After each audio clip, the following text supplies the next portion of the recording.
ہاں، جن لوگوں کے ساتھ تم نے مسجد حرام یعنی خانہ کعبہ کے نزدیک عہد کیا ہے، اگر وہ اپنے عہد پر قائم رہیں تو تم بھی اپنے قول و قرار پر قائم رہو۔ بے شک اللہ پرہیزگاروں کو دوست رکھتا ہے۔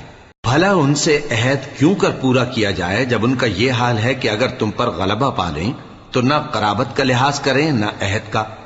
یہ منہ سے تو تمہیں خوش کر دیتی ہیں، لیکن ان کے دل ان باتوں کو قبول نہیں کرتے اور ان میں اکثر نافرمان ہیں۔ یہ اللہ کی آیتوں کے عوض تھوڑا سا فائدہ حاصل کرتے اور لوگوں کو اللہ کے رستے سے روکتے ہیں۔ کچھ شک نہیں کہ جو کام یہ کرتے ہیں برے ہیں۔ یہ لوگ کسی مومن کے حق میں نہ تو رشتہ داری کا پاس کرتے ہیں نہ عہد کا، اور یہ حد سے تجاوز کرنے والے ہیں۔ اب اگر یہ توبہ کر لیں اور نماز پڑھنے اور زکوٰۃ دینے لگیں تو دین میں تمہارے بھائی ہیں، اور سمجھنے والے لوگوں کے لیے ہم اپنی آیتیں